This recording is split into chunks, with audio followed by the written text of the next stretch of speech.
अस्सलाम वालेकुम। एक बड़ी इंटरेस्टिंग स्टोरी, एक बड़ी खबर मैं आपसे शेयर करने जा रहा हूं पाकिस्तान की कोचिंग के हवाले से। क्या चल रहा है, आकिब जावेद क्या गेम खेल रहे हैं, किसको वो कोचिंग से रोकना चाहते हैं और किसको वो अपने फ्रंटमैन के तौर पे, हेड कोच के तौर पे लाना चाहते हैं।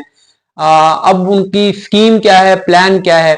देखिए, अभी आपने आज खबर सुन ली होगी कि पाकिस्तान ने एक कमेटी बनाई है जिसमें 4 मेंबर होंगे जो कि पाकिस्तान के अगले हेड कोच की सिलेक्शन करेगी। और इस कमेटी में कौन है? इस कमेटी में आकिब जावेद हैं, इस कमेटी में अजहर अली हैं और 2 और इसके मेंबर हैं, लेकिन बेसिकली फंक्शनल मेंबर इसके आकिब जावेद और अजहर अली हैं।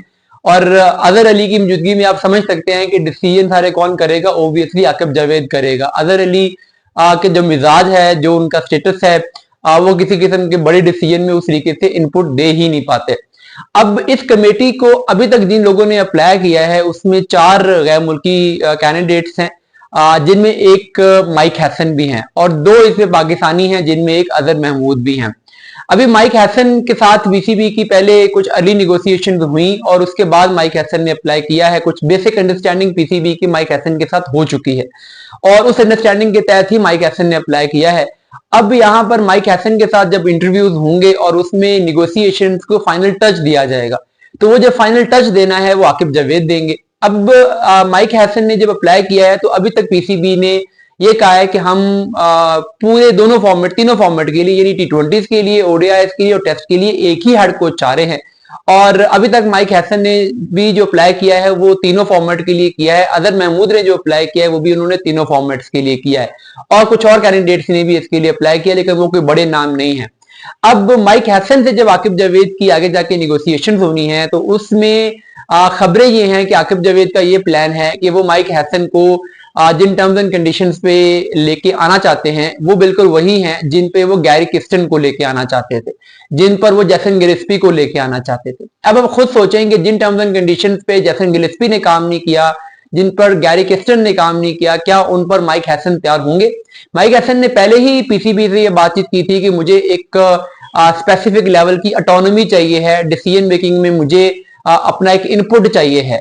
अब सिलेक्शन कमेटी के मेंबर के तौर पे मोस्ट प्रोबेबली आकिब जावेद रहना चाहते हैं और वो अब रह भी जाएंगे, यही आसान नजर आएंगे। तो जब वो सिलेक्शन में आकिब जावेद बैठे होंगे और आकिब जावेद सिलेक्शन में माइक हैसन का इनपुट नहीं लेंगे, जैसे कि अब वो उनको ये कहा जाएगा कि आपको हम सिलेक्शन में आपका कोई खास इनपुट नहीं होगा, आपको टीम दी जाएगी और आपने उसको खिलाना होगा, तो क्या mic Hesson in terms and condition को एक्सेप्ट करेंगे?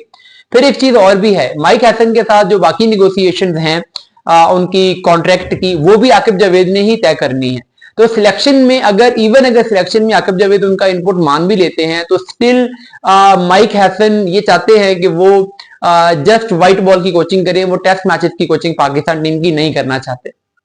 तो आकिब जावेद का बज़ाहिर प्लान ये है कि पहले तो निगोसिएशन पे माइक हैसन को इतना जिद किया जाए कि वो खुद ही विदड्रॉ कर ले, वो खुद ही इस ऑफर को रिजेक्ट कर देंगे, वो पाकिस्तान टीम के हेड कोच बनते हैं। और जैसे कि गैरी किस्टन ने किया, गैरी किस्टन की मोहसिन नकवी से एक बातचीत हुई, आकिब जावेद आए, उन्होंने पूरी गेम ही बदल दी। अब एग्जैक्टली वही चीज आकिब जावेद माइक हैसन के साथ करने की भी कोशिश कर रहे हैं। लेकिन अगर इस तरह की चीज नहीं होती, क्योंकि जाहिर है माइक हैसन की जब हुई है बात तो मोहसिन नकवी भी जानते हैं कि पहले जो कुछ सिचुएशन हुई है, तो हो सकता है कि यहाँ पर पीसीबी के जो ऑफिशियल्स हैं, मोहसिन नकवी हैं, वो माइक हैसन की सपोर्ट में आ जाएं और वो आकिब जावेद को थोड़ा सा इस मामले पे हाथ हौला रखने के लिए कह भी दे। लेकिन चूंकि टेस्ट टीम की माइक हैसन कोचिंग करना नहीं चाहते, लेकिन पीसीबी ने अभी तक यही कहा है कि हम पूरे तीनों फॉर्मेट की कोचिंग करवाना चाहते हैं।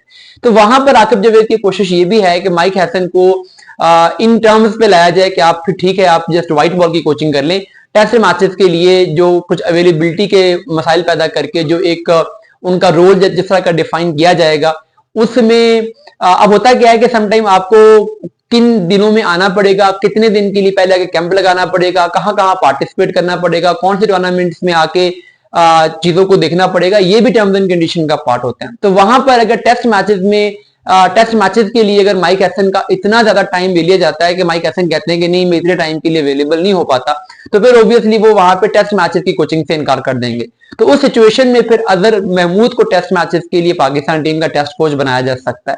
और अगर माइक हैसन वैसे इनकार कर देते हैं तो फिर सारे फॉर्मेट के लिए भी अजहर महमूद पाकिस्तान के हेड कोच के लिए सामने आ सकते हैं। तो अजहर महमूद को एक मोहरे के तौर पे आकिब जावेद लेके आए हैं माइक हैसन को ब्लैकमेल करने के लिए, उन्हें अपनी टर्म्स एंड कंडीशंस पे लाने के लिए। अब देखते हैं कि इस गेम का एंड रिजल्ट क्या होता है।